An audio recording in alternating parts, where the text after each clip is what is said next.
Muito bem, pessoal, estamos continuando nosso percurso de aulas aqui em Geografia, compreendendo várias informações. Eu sou o professor Jefferson Oliveira, vou estar com vocês aí em mais uma aula de Geografia, compreendendo algum ponto, né, alguma situação aí da nossa vida, né, do que acontece aí na superfície terrestre. Né.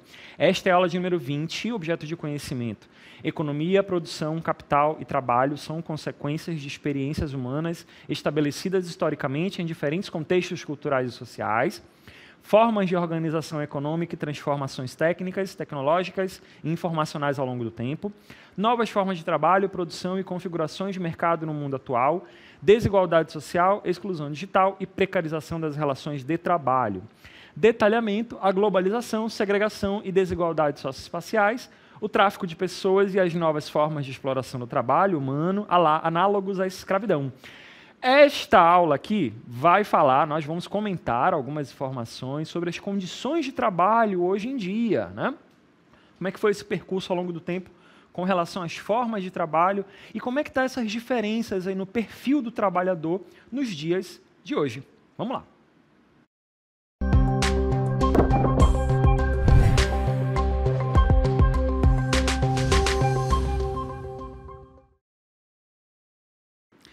Pessoal, todos os seres humanos, pelo menos a grande maioria dentro do sistema capitalista e mesmo em outros sistemas econômicos, tinham que fazer alguma coisa na superfície terrestre, tinham que trabalhar. Né? O trabalho ele é feito desde sempre, né, na história humana. Né? Desde as grandes comunidades com a pequena agricultura, ali, tudo isso é um trabalho. Tudo isso envolve um conjunto de técnicas, né, que fazem com que as pessoas atuem, né, no mundo.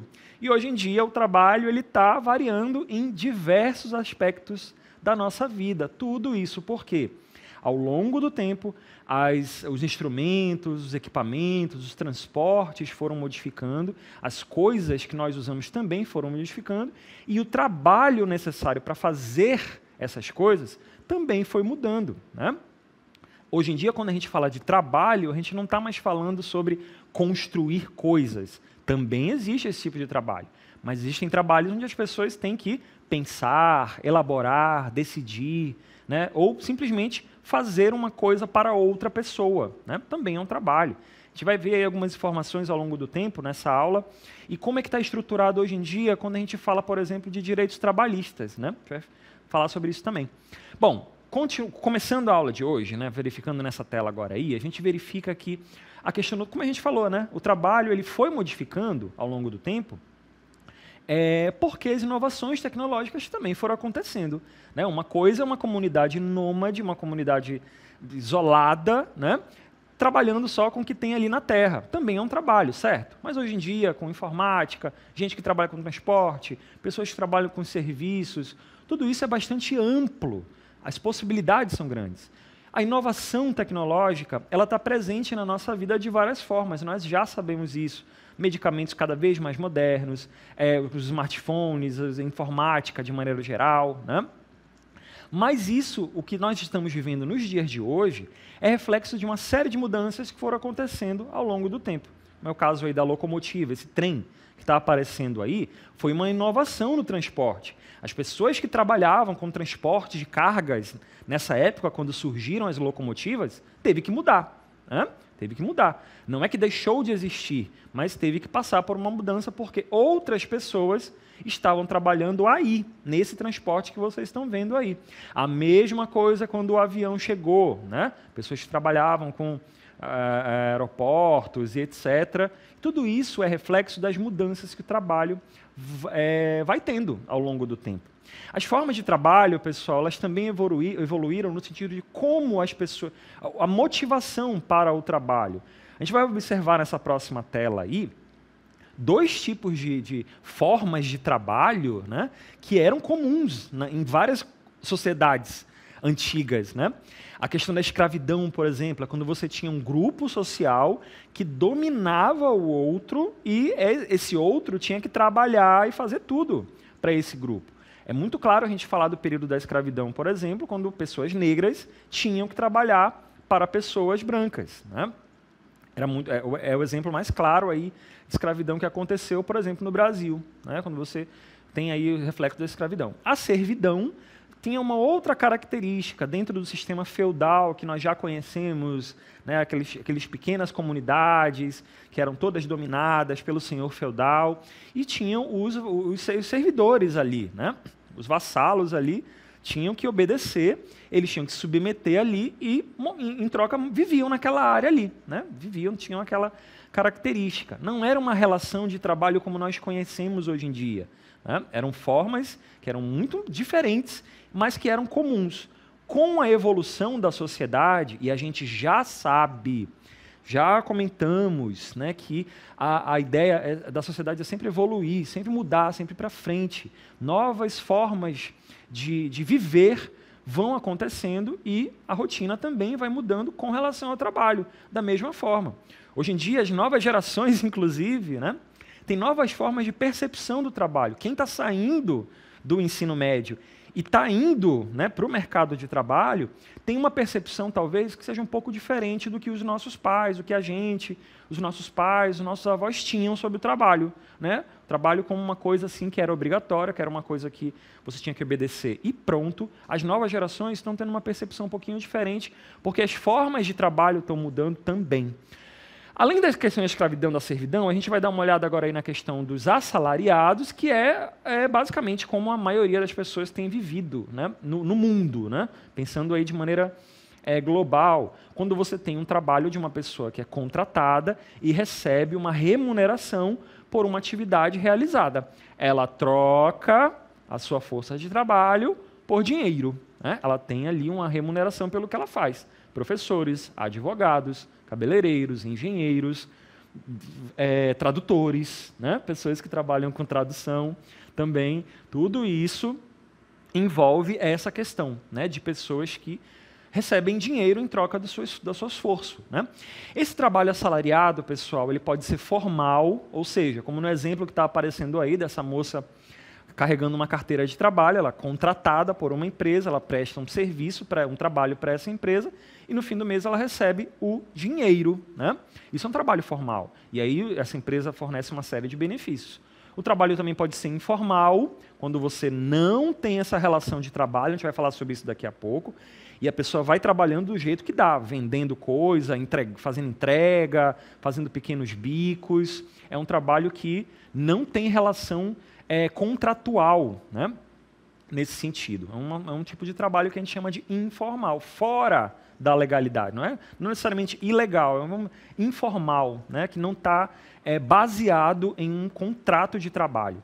E também o serviço autônomo, quando uma pessoa ela trabalha por conta própria, ela presta um serviço, ela faz aquele serviço contratado por algum cliente de maneira legalizada e ela recebe por aquilo. Geralmente tem um tipo de trabalhador que é o MEI, né? O microempreendedor individual, que entra nessa categoria, né? Pessoa que trabalha, recebe o dinheiro por isso, mas é um serviço que terminou aquele serviço, acabou o contrato, acabou a relação de trabalho e pronto, parte para o próximo cliente ou faz um outro contrato depois, né? Então, o serviço autônomo tem essas características. Técnicos de manutenção, né? Enfim, e tem várias atividades nesse sentido. Ao longo do tempo, esse trabalho formal, pessoal, ele tem evoluído bastante, como a gente falou, porque as inovações tecnológicas também foram mudando. Hoje em dia nós temos a questão da informática muito forte, dos serviços muito forte. E aí cada um de nós, né, no começo da vida adulta, né, tem que tomar essas decisões aí. Mas os jovens lá, de 300 anos atrás, 500 anos atrás, eles também entravam nisso, também entravam nesse esquema de produção das coisas, mas as formas de trabalho eram muito diferentes, porque as características tecnológicas dali também eram diferentes. A gente tem aqui esse mosaico, né, rapidamente, que fala sobre os períodos, por exemplo, das revoluções industriais. A indústria, durante muito tempo, foi uma das áreas que concentravam muitos trabalhadores, né?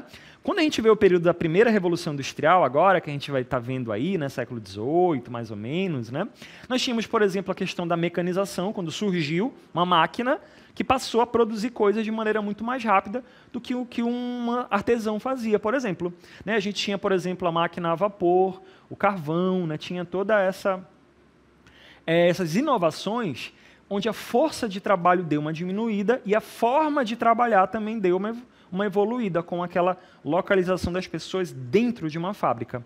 Vamos seguir em frente, vamos para a segunda revolução industrial, pessoal, já um período onde a gente já surge ali a questão da eletricidade, né, do petróleo, da energia elétrica, já começando a chegar na produção industrial, a produção em massa, né, com níveis cada vez maiores, a presença da linha de montagem também, né, começa a surgir ali essa organização industrial bem mais forte, né? Então, isso também gera consequências na forma de trabalhar, né? Cada vez menos solta, cada vez mais organizada, né? Segmentada, né? Tudo para garantir a produção, mas, na verdade, é para garantir o quê? O lucro de quem é dono dessa empresa. Vamos sempre lembrar que tudo que a gente está falando aqui, em boa parte das aulas de geografia, a motivação principal é o lucro, né? E não necessariamente valores, né? Vocês sabem disso já, né? Terceira revolução industrial, nós temos aqui um período pós-Segunda Guerra Mundial, né, quando a gente tem uma produção onde a informática começa a ficar cada vez mais forte, né, a presença dos computadores, os equipamentos eletrônicos, os automóveis ainda mais, né, modernizados, né, as redes de comunicação cada vez mais fortes, né, as tecnologias de informação de maneira geral, né, e aí surgem esses trabalhos ficando cada vez mais modernizados. Imagina como era a vida de um jornalista 100 anos atrás, né, 200, as pessoas que faziam os informes, né, os reclames nas sociedades antigas. O jornalista hoje em dia ele está falando para milhões de pessoas, né? Um âncora, ele tem possibilidade de falar em multiplataformas, em TV, internet, em mídia impressa, né? Tem pessoas que têm essa possibilidade. Técnicos de informática, pessoas que trabalham com programação. As pessoas que trabalhavam com informática nos anos 70, né, do século XX, tinham uma lógica de programação ali que era bem mais simplificada do que é hoje em dia, com produção de aplicativo, com organização de sites, organização ali de diversas plataformas, né, de inteligência artificial, por exemplo. A gente vai falar sobre isso mais lá para frente. Mas nesse período da história, as formas de trabalho vão evoluindo e a organização das empresas também, né? A gente costuma verificar que a industrialização, como a gente falou, né, é uma das formas em que mais concentravam os trabalhadores, né? E a forma de produção das coisas era muito concentrado na indústria durante muito tempo, né? Hoje em dia ainda é, claro, mas ainda existem indústrias, óbvio, né? Mas isso era tudo muito concentrado, né? Algumas décadas atrás aí, e a gente tinha algumas formas de organização industrial que nesse período aqui ficaram muito intensas a questão da produção sem perdas, né, a produção ali garantida para gerar lucro para aquela fábrica.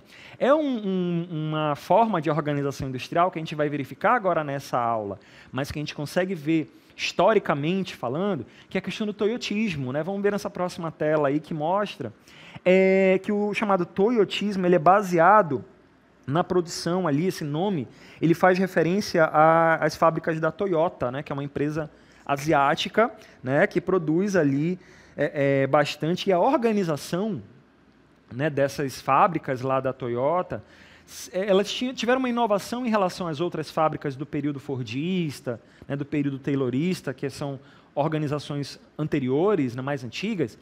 Você tinha nessa forma de trabalhar, e a gente está falando aí anos 70, anos 80, uma coisa assim bem, algumas décadas atrás mesmo, onde a fábrica ela só produzia se tivesse pedido, né? Só produzia o suficiente e o garantido para ser mandado para o comércio, né? É o método que ficou conhecido como o método just in time, né? É um método no tempo certo, é o método ali para garantir aquele lucro, né? Você tem ali aquele método onde você tem a redução dos estoques, você tem ali o uso das matérias-primas daquele modelo. Você tem um modelo de automóvel, aquele modelo tem aquele projeto, ele vai usar aquelas matérias-primas, aquela fábrica precisa daquela quantidade de mercadoria ali para produzir, e ela produz. Televisão, tem um pedido de 1000 televisões para mandar lá para o estado de Roraima, né?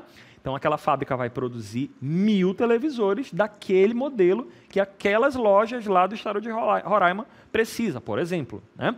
Então, é uma lógica de produção que antes não tinha, né? Onde você tinha grandes estoques, né? Produz e depois procura vender. Não, esse formato toyotista busca, por exemplo, essa coisa de só produzir o que tiver garantido ali, né? Que já tiver organizado, vendido, né?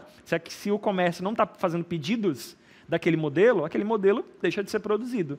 E hoje em dia a gente vê, muito comum, né, várias empresas de tecnologia terem, por exemplo, modelos diferentes de TV, modelos diferentes de celulares, e de repente um daqueles modelos, geralmente o menos vendido, ele desaparece das lojas. Por quê? Porque ele parou de ser produzido, porque ele ficou obsoleto, porque ninguém mais quer comprar, né, porque já tem outros modelos mais modernos, e assim aquela empresa vai produzindo só o que é interessante para aquela fábrica, para aquela empresa, poder continuar gerando lucro, né?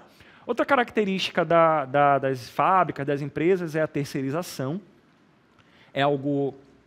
A terceirização é uma característica muito importante das fábricas, né? Quando você tem uma parte da produção, ela é repassada para uma outra empresa, né? Literalmente, quando você tem uma fábrica de automóveis, de uma fábrica de motos, por exemplo, mas o pneu daquela moto é fabricado numa outra fábrica, em outro endereço, e aí aquela fábrica vai produzir aquela pneu de moto, e aí sim vai mandar para a empresa matriz, né? Quando você tem, por exemplo, um prédio de uma empresa, por exemplo, você tem, por exemplo, trabalhadores de segurança, vigias, né? Aqueles vigias, geralmente, pensando aqui numa realidade brasileira, são terceirizados, são pessoas de uma empresa de segurança, essa empresa é contratada, ela bota profissionais naquele prédio e eles fazem aquele serviço ali de segurança. Serviços gerais também é muito comum as pessoas serem terceirizadas, tem essa característica. Vamos voltar também a verificar outra característica do toyotismo, são as células de produção. Quando você tem uma fábrica, pessoal, a fábrica é uma fábrica eficaz, né? Quando você tem ali métodos eficazes de produção, ela tenta garantir cada parte do processo. Então você tem a equipe que vai garantir as embalagens daquele produto. Então a meta da gerência da empresa, a meta daquele setor é garantir ali a meta do setor de embalagens daquele setor é garantir a produção das embalagens ali daquele produto, né? Você tem, então, o produto em si sendo produzido na máquina, tudo mais, sendo organizado por uma empresa, tem um departamento de setor de qualidade para gerenciar aquilo ali. Então, também é uma característica que vão, por partes, garantir aquela produção. Tudo isso, como a gente falou, para produzir ali lucro de maneira mais eficiente. E os trabalhadores nesses métodos de produção estão aí, né? Vamos continuar verificando ali. Em tempos modernos, ou atualmente, né, pessoal, a busca das fábricas de lógica toyotista é de aumentar a produtividade, né, como a gente já falou. Mais produtos em menos tempo e com o mínimo possível de trabalhadores, né? A questão da automatização, pessoal, e isso é uma grande consequência da modernização do trabalho, são justamente a redução das vagas de trabalho. Então, aquela máquina já está fazendo aquela atividade que já está automatizada, então não precisa mais daqueles funcionários, ou pelo menos não daquela quantidade de funcionários. E isso acaba gerando aumento do desemprego. Essas pessoas desempregadas, em boa parte, estão indo para a questão do trabalho informal também. E aí a gente vem para cá, pessoal, para essa modernização, né, das formas de trabalho ao longo do tempo, quando a gente vê uma nova etapa atualmente chegando aqui, ó, quando você tem a chamada quarta revolução industrial, quando você tem ali uma nova percepção sobre a questão do trabalho, porque as inovações tecnológicas também foram modificadas, né? A inteligência artificial, a coisa da internet a internet das coisas, que é quando você tem uma automatização em determinados equipamentos hoje em dia, né? Tudo conectado à internet, né? Tudo conectado à rede, trabalhando de maneira autônoma em relação à pessoa que é dona daquele equipamento, né? Quando você tem sites cada vez mais inteligentes, como é o caso das redes sociais, cada vez mais inteligentes para entender o que a pessoa quer consumir, o que a pessoa quer assistir ali e vai sugerindo coisas. Toda essa característica das redes sociais e de sites de maneira geral, da propaganda na internet de maneira geral, é reflexo de pessoas que programaram aqueles sistemas para poder fazer com que eles se comportem daquela forma, né? Daquela forma um pouco mais automatizada para ficar parecendo que é mágica, né? Na verdade, tem muito investimento envolvido, muita lógica de programação envolvida e muito interesse em lucro, né? Muito lucro também envolvido, né? A informação tem sido muito interessante. E como ficam os trabalhadores numa situação como essa? Será que as pessoas não precisam mais trabalhar em indústria? Não existe mais emprego para ninguém? Está tudo automatizado, não existe mais nada? Ainda existem várias possibilidades, né, dos novos trabalhadores, mas as características deram uma mudada hoje em dia, né? Com algumas ressalvas, como a gente vai ver na próxima tela. Uma das características que tem sido bastante exigidas, pessoal, das empresas privadas, principalmente, né, é a questão do trabalhador ter mais eficiência, né? Garantir metas de produção. Não interessa, né, se ele não está conseguindo, se ele está triste, se ele está com burnout, se ele está com não sei o quê, né, se está passando problema em casa, o problema é que ele tem que entregar. Não interessa, né? Essa é uma característica que tem sido muito criticada, inclusive, pelas gerações mais recentes, né? É uma coisa geracional da gente observar também essa coisa de você ter pessoas que tinham que trabalhar e ponto, né? Não tem jeito, tem que trabalhar para comer. As pessoas mais jovens, a gente observa que tem uma percepção muito grande, é muito comum a gente ver esse tipo de, como assim trabalhar de segunda a sábado? E aí, eu não vou conseguir estudar? Não quero fazer isso, quero fazer outra coisa, né? A gente vê uma discussão geracional mesmo com relação a isso. E aí a gente observa, pessoal, além dessa questão da cobrança pela eficiência, de você estar sempre no 100% o tempo todo, a gente vê aí questão, nessa mesma tela que a gente vai ver de novo, algumas flexibilizações nas legislações trabalhistas, né? Quando você tem mudanças ali nos contratos de trabalho, quando você tem a redução de direitos, né? No território brasileiro, recentemente, você tem ali alguma flexibilização na jornada de trabalho das pessoas, onde você acaba recebendo um salário e você trabalha só durante o fim de semana, por exemplo, mas você não tem determinados direitos trabalhistas, né, determinado descanso remunerado. Tem sido muito comum também as pessoas que trabalham, por exemplo, com trabalho informal, gente que vai trabalhar com entrega, com comércio ali, né, vendendo coisas na rua, enfim, que ao contrário de uma pessoa que é contratada formalmente, essa pessoa que trabalha de qualquer jeito, né, de maneira informal, ela tem uma série de preocupações maiores do que a pessoa que é contratada de maneira formal. Vamos acompanhar a história dessas duas pessoas? A gente vai ver nessa animação 2 exemplos. Uma pessoa que é contratada e tem todos os direitos trabalhistas previstos na lei brasileira, né? As férias, 13º e etc. Mas a gente tem aquela outra pessoa que está trabalhando de qualquer jeito ali, interessa, né? Não conseguiu emprego ou quer ser o seu próprio dono, como dizem por aí, mas olha só o que acontece, né? Eles se acidentam, sofrem um acidente.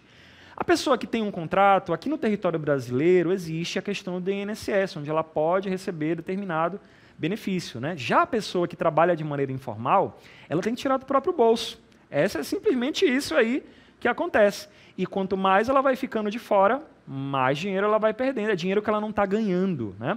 Porque ela precisa vender. Olha só com relação à jornada de trabalho. Da esquerda, o trabalhador formal, deu 6 horas de sexta-feira, acabou, não interessa se está faltando, partiu, né? Não interessa. Obrigado aí, ó. CLT, te adoro. Já a pessoa que está lá no trabalho informal, se ela não trabalhar, ela não vai ter renda, ela não vai cumprir as metas. Mas, na segunda-feira, está lá, né, o nosso querido CLT trabalhando ali, né, tranquilamente, enquanto pessoas no trabalho informal, infelizmente, né, tem essa característica. Tem uma discussão muito grande, né, com relação a trabalho informal, até o exemplo que apareceu aí na animação, eu tiro tantos reais por dia, né? Eu ganho muito mais dinheiro do que uma pessoa que trabalha no trabalho formal. Eu trabalho só fazendo entrega aí e pronto, né? E aí é uma questão a ser discutida, tudo bem, a questão do dinheiro, né, muito grande, é sempre bom ganhar dinheiro, não sei o quê. Pessoas que trabalham com entrega, e aí tem sido uma discussão muito grande também de você trabalhar por conta própria, de maneira informal, só que todas as outras responsabilidades relacionadas a esse trabalho, que a princípio era de uma empresa, passa a ser exclusivamente desse trabalhador. no caso do exemplo que a gente viu ali, a moto, né? É dele. Quebrou a moto, boa sorte aí, né? Plano de saúde, se não tiver, tem que ir para o SUS. E isso vai sendo um problema. Bom, gente, então a discussão sobre o trabalho formal e informal está acontecendo. O futuro do trabalho, como a gente vai ver na próxima tela aí, ele busca exatamente essa questão das atividades mais complexas que vão sendo feitas por máquinas, e isso exige com que as pessoas os seres humanos que existem, né, elas precisam se qualificar bem mais. E isso acaba funilando muito as possibilidades das pessoas, né? Mas, ao mesmo tempo que o trabalho vai evoluindo, a gente está passando por isso agora. Da mesma forma, pessoas que trabalhavam com programação, por exemplo, com lógica de programação, elas não faziam isso há 50 anos atrás, há 100 anos atrás. Criar um aplicativo de celular era um trabalho que não existia, né, há 50 anos atrás. E hoje em dia existe, né? Então, tudo isso também acontece, né? Nessa tela, a gente está vendo aí uma tabela que mostra alguns dos trabalhos, né? Nessa tela que a gente vai mostrar agora aí para vocês, né?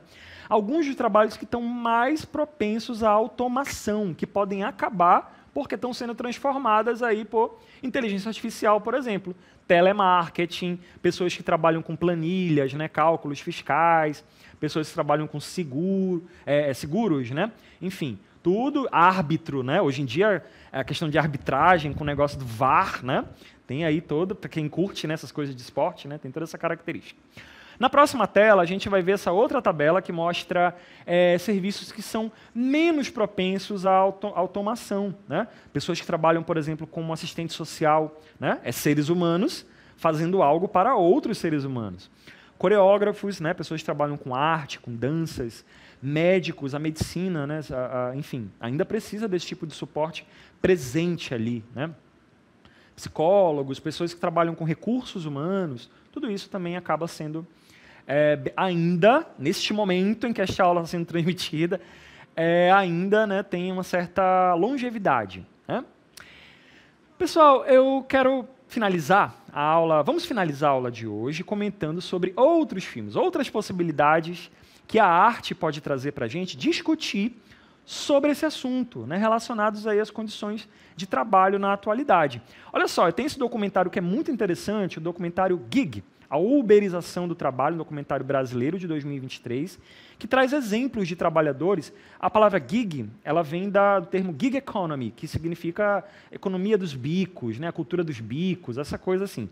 Então, a gente que trabalha como entregador, doméstica, pessoas que prestam serviços sem direitos trabalhistas, sem contrato formal, né? Então, esse documentário faz um levantamento sobre essas pessoas, né?